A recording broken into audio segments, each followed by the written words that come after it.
नमस्कार दोस्तों, स्वागत है आपका हमारे चैनल त्रिनेत्र ज्ञान में। गरुड़ पुराण अध्याय 4। 10 दिनों की रस्में पूर्ति। यदि पुत्र न हो तो कौन कर सकता है। आंसू न बहाते हुए पुत्र को अपने पिता के प्रति लाई की फुल्लियन अर्पण करनी चाहिए। जो जन्म लेता है वह मरता भी अवश्य है। यदि किसी के पुत्र नहीं है तो धर्म पत्नी, भाई, रिश्तेदार या ब्राह्मण रस्मों को पूरी कर सकता है। मनु ने कहा है कि एक पिता से अनेक पुत्र में यदि एक ही पुत्र है तो वह सभी भाइयों का पुत्र माना जाता है। अनेक पुत्र भी होते हैं, केवल एक ही सब रस्में श्रद्धा पूरी करेगा। इन दिनों की रस्मों में किसी मंत्र का उच्चारण नहीं करना चाहिए।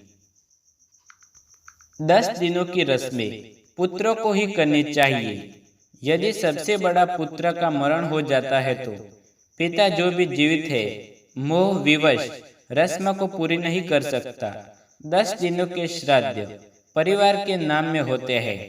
यदि पिता की संपत्ति का बंटवारा हो चुका है तो 10 दिनों की रस्में श्राद्ध एक ही पुत्र द्वारा होगी, परंतु वार्षिक श्राद्ध सब भाई अलग अलग करेंगे। पुत्र श्रद्धा। 10 दिनों की रस्मों की पूर्ति में एक समय भोजन, जमीन पर सोना और शुद्ध आचरण रखेगा। किसी पवित्र जल स्थल करने के बाद दक्षिण दिशा की ओर मुख करके किसी वृक्ष के नीचे गोबर से पोती हुई जमीन पर पूजा योग्य स्थान बनाकर करे। दरबा और कृष घास से बनी मृतक की प्रतिमा बनकर पूजा करे।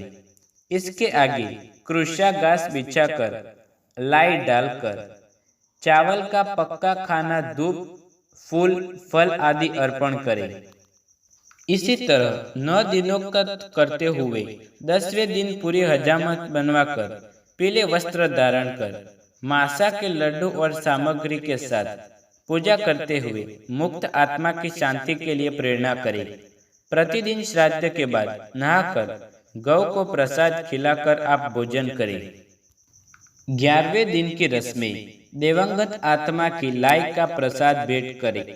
विष्णु भगवान की स्वर्ण की मूर्ति, ब्रह्मा की चांदी, शिव की तांबे की और यमराज की लोहे की मूर्ति की स्थापना करें। पश्चिम दिशा की ओर विष्णु देव के लिए गंगा जल से भरा एक लोटा रखें।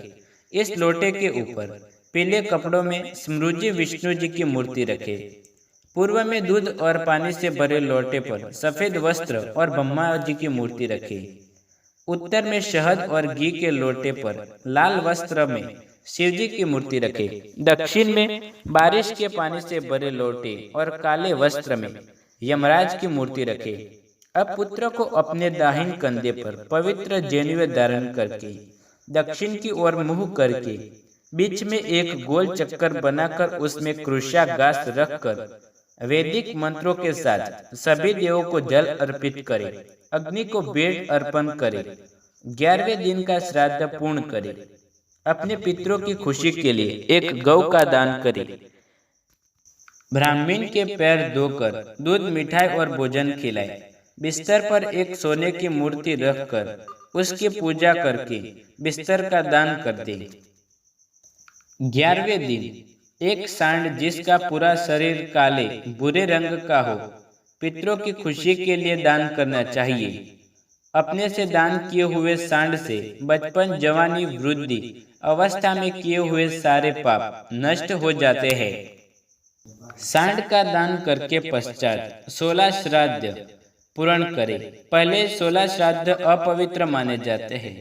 इसके बाद दूसरे मध्य 16 पवित्र माने जाते हैं।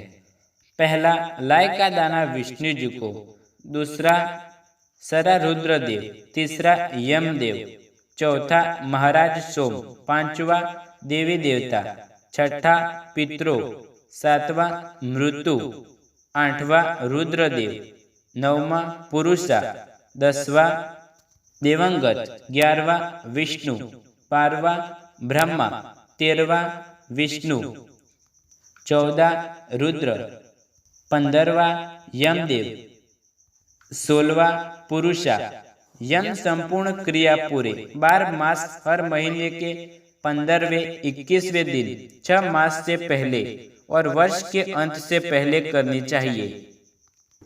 पका हुआ भोजन परोसने के लिए 48 किए हुए श्राद्ध से प्रेत योनि खत्म होती है और वह पितरों के सभा में चला जाता है।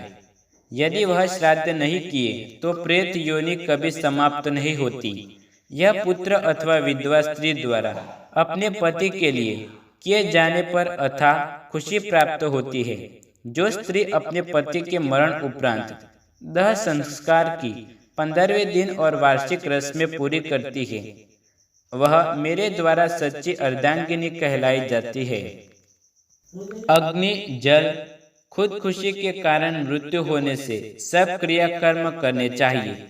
सर्प काटने से मृत्यु में चावल के चूर्ण से कोबरा सांप की छवि बनाकर संदल, फूल, धूप, दूध, तिल, चावल आदि से हर 15वें दिन 5वें दिन में पूजा करें।